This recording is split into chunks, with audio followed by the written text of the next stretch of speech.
What's going on, everybody? It's the Halfback here, and welcome to episode number 11 of my Rising Above Adversity AFC Bournemouth, where today our journey in the Premier League at AFC Bournemouth will begin. But I've got a fair few things to talk about before I live com today's first Premier League game. So I guess the best place to start would be the transfers. So let me get into the transfer history and start off by talking about the players that we brought in. You can see it's been a fairly busy summer, one which you probably would expect, and I expected myself.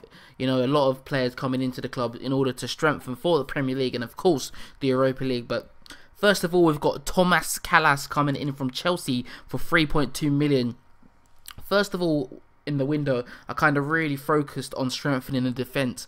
I like to build from the start by building from the back, getting the defence strong, and then working my way up and strengthening, the midfield and the attack. So first of all, we had Thomas Callas coming in. Centre back, can also play at right back from Chelsea. You can see 3.2 million, 22 years old, fantastic young prospect. You can see, obviously needs some work on things like heading and his positioning, but for a 22-year-old centre-back, he looks like he could be a fantastic prospect. You can see in the bottom right corner there, potential to be a key player for the team, 4-star potential rating. Physical attributes are fantastic, and a player I'm really excited about. Next one in was Sven Ulreich from Stuttgart, 1.3 million.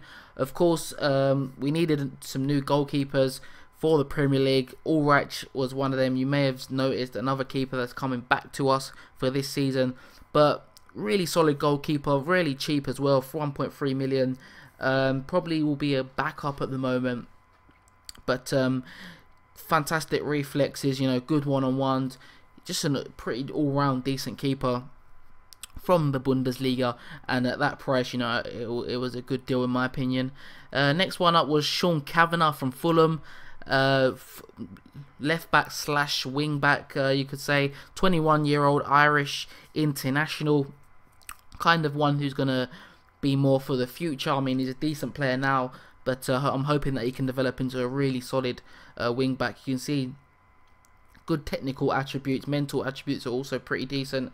Needs a bit of work in terms of his pace and acceleration, and I'll talk about that in a bit, because the new system that I'm going with for this season really relies on full wing backs. So be looking to get his pace and acceleration up, because he's going to be needing to do a lot of running up and down the pitch.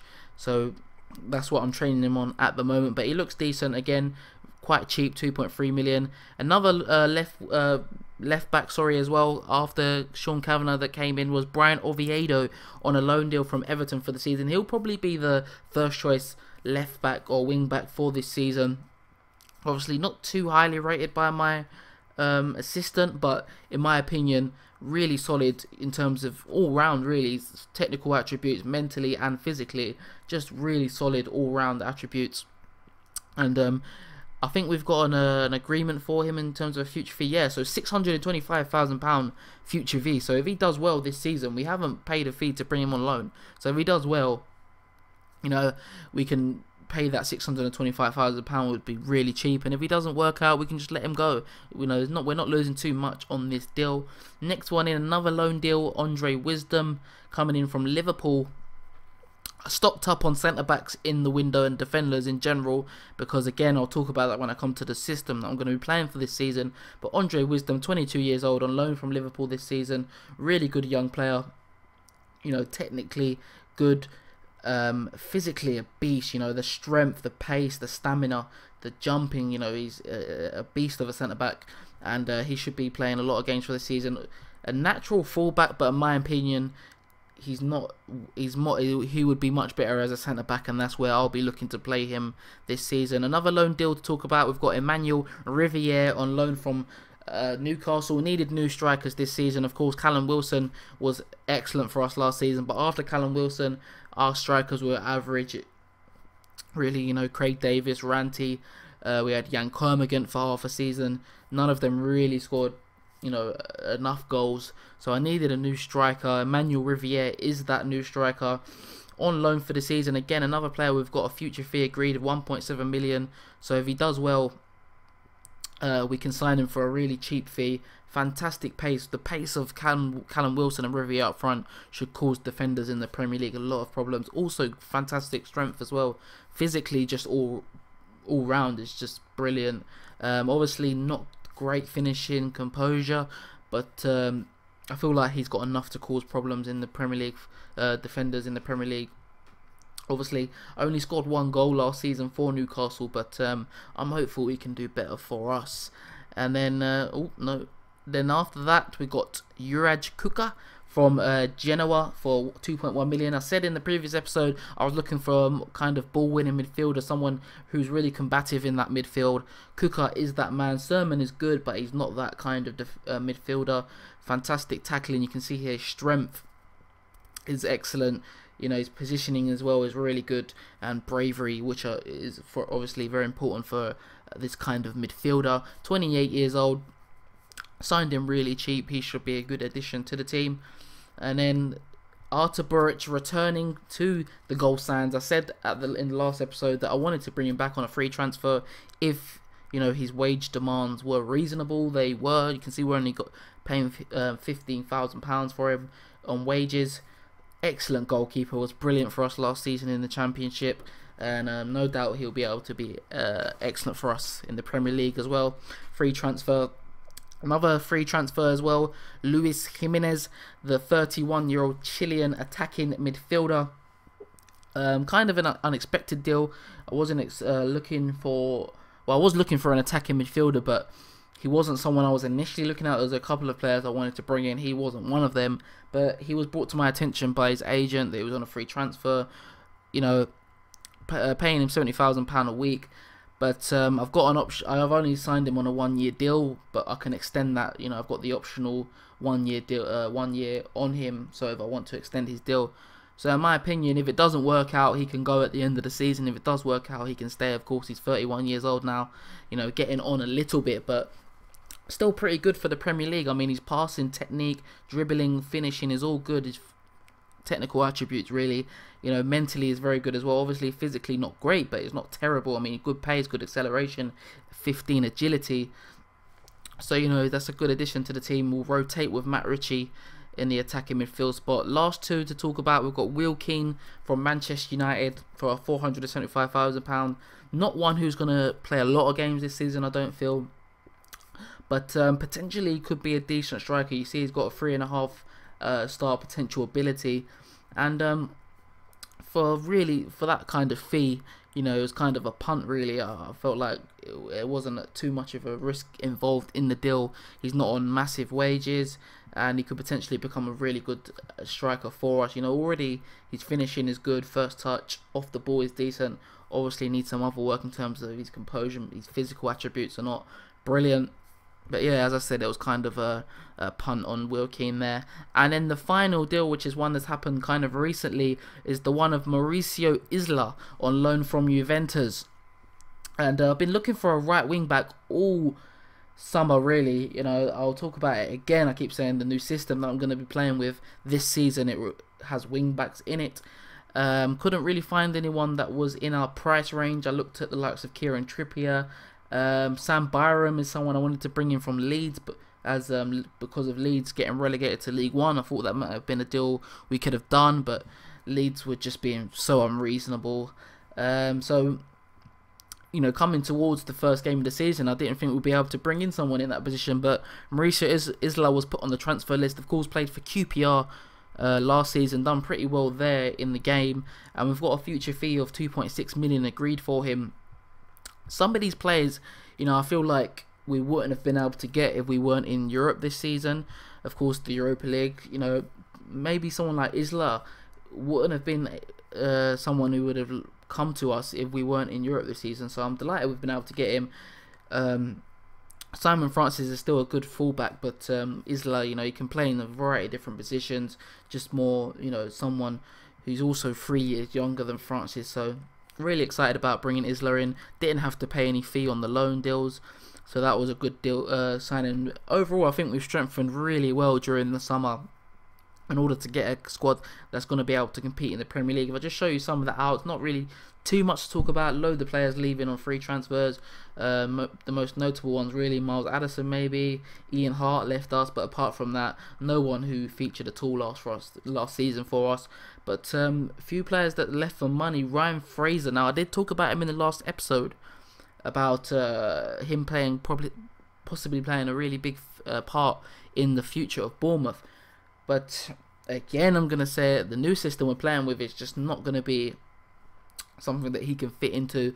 Aston Villa came in with a £6 million bid, and I felt that was a really good fee for him. If I just show you that he was brought in for £400,000, so we've made a really good profit on him there.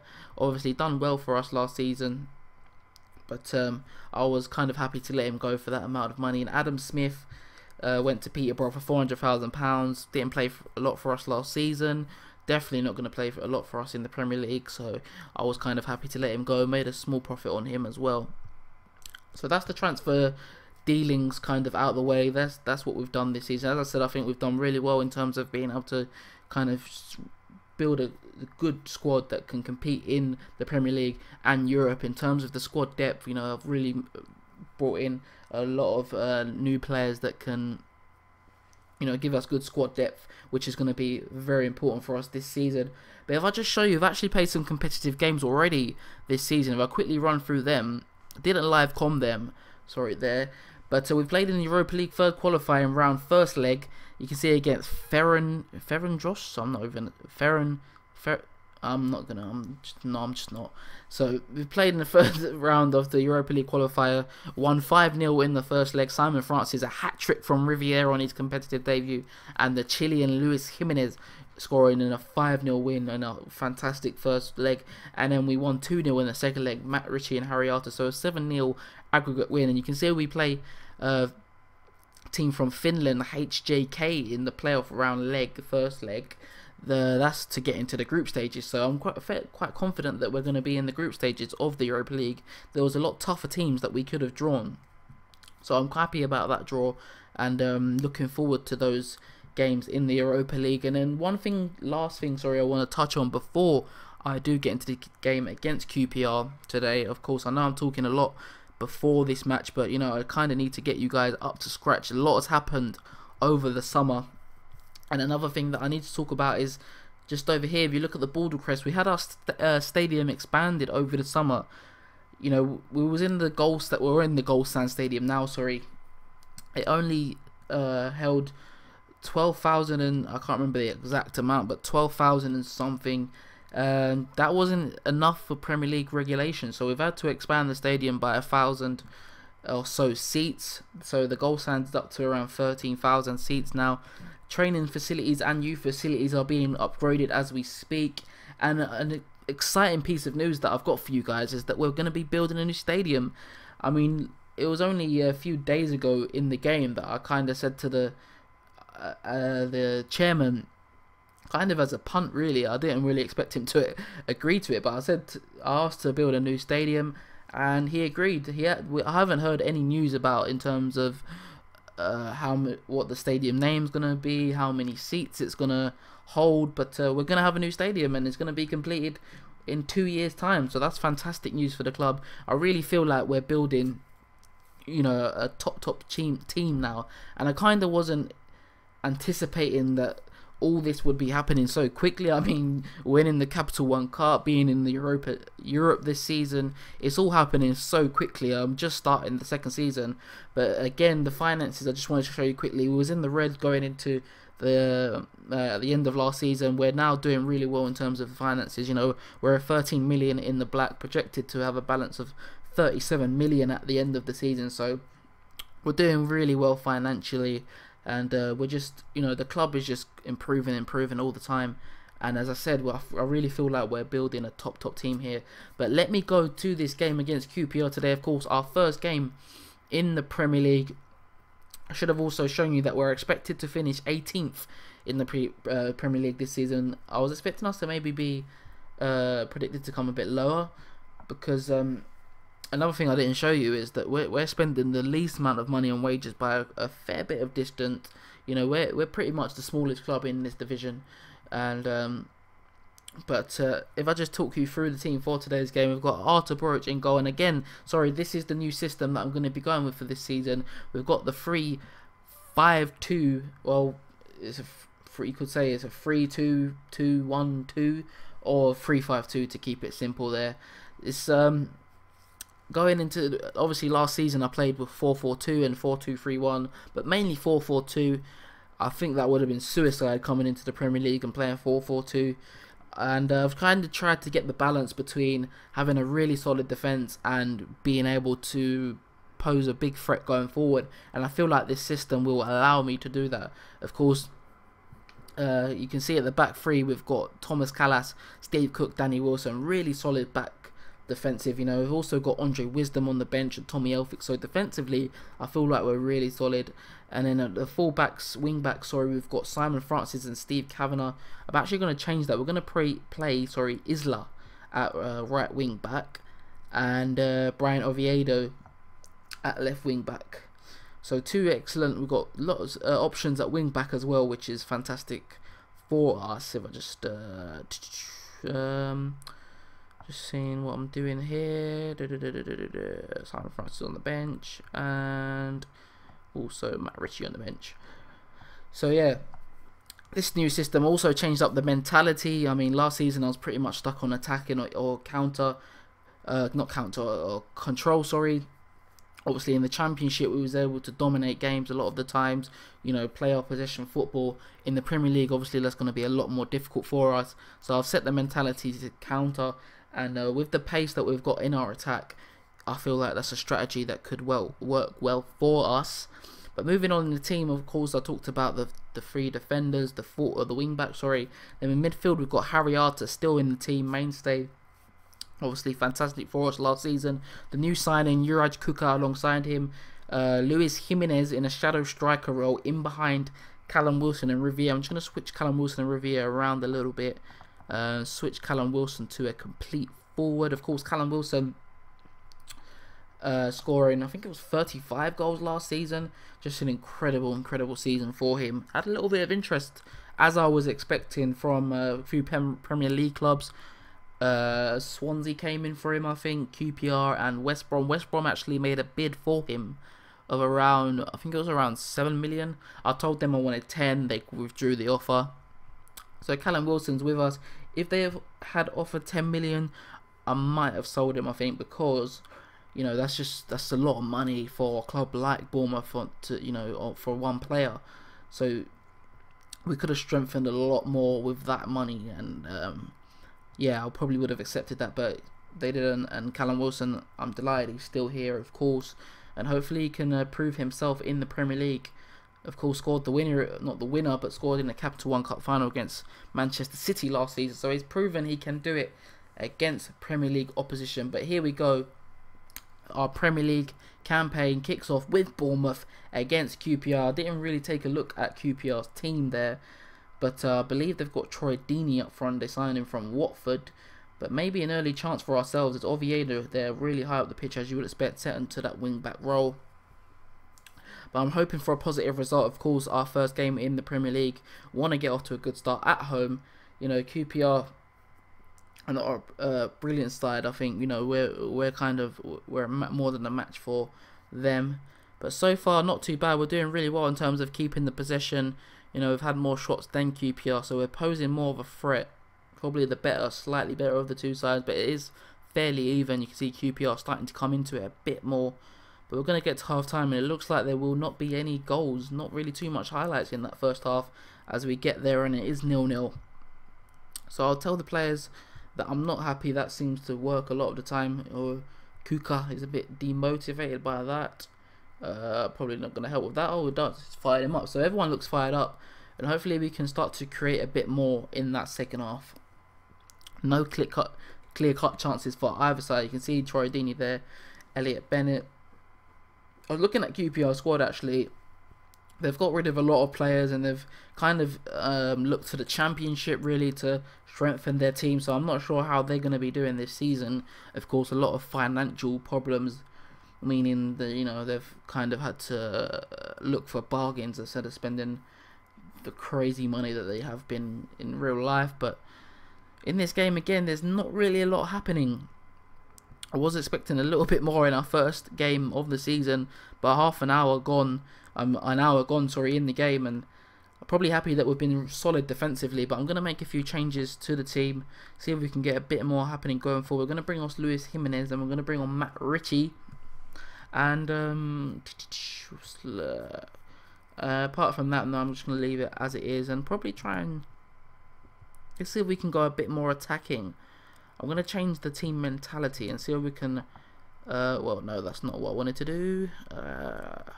Yeah, we're going to go to control and see if we can be a little bit more adventurous. I don't want to go attacking.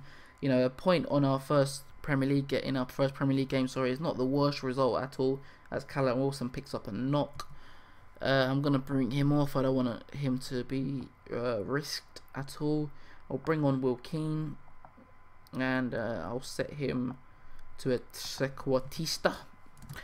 So 15 minutes left to go in this one, our first Premier League game, as I said again, and it's been pretty uneventful, to be honest. No chance. I don't think we've had a highlight in this second half as we come to the end. Defensively, as I said again, we've been really good, but we may have a chance here. Matt Ritchie floats in the ball from the corner. It's defended well, the initial ball, but possibly another chance. Rivier's in there. Will Keane can't get it down, but we are going to regain position as well through Thomas Callas. Mauricio Isla on the ball into Kuka. Finds it. Matt Ritchie. Can he pick out a pass? He does. Harriata into Riviere, but Will Keane is there for the rebound to make it 1-0 off the bench. Will Keane against QPR. Fantastic goal and a brilliant way to kick off our Premier League campaign. 5 minutes to go now. Hopefully we can hold out for this win, which would be fantastic in our first Premier League game. Clock is ticking down, just seconds to go in this one. Harriata into Riviere. That should be that. Hopefully it is. Isla on the ball. That is full time at the goal stands, and we kick off our Premier League campaign with a 1-0 victory. Will Keane coming off the bench to be the hero for us. Tell the players that was a good win, and we will progress defensively again. Such a fantastic performance. Steve Cook, man of the match with an 8.2 rating. Looked like the game was kind of going to fizzle out without much happening. Really hardly any highlights in the game, but one of the most important ones was the goal from Will Keane, late winner, to give us our first Premier League win in our first game. That leaves us in 7th, of course. At this stage in the season, you don't pay too much attention to the Premier League table, but what a fantastic start it has been. Just looking at the fixtures now, of course, we've got HJK in the Europa League playoff coming up next, the first leg, and then Crystal Palace, away in our next Premier League game. But I'm actually going to leave it here for now, and I'll come back for the Man United game away. Obviously, that's our first real massive game as a Premier League club, so I'll come back for the Man United game. Thank you guys for watching. If you watched this episode, if you enjoyed it, please do leave a thumbs up, and if you're enjoying the content and you're not subscribed to the channel just yet, please do go and hit that subscribe button. It's been the Halfback, and I'll see you guys in a bit.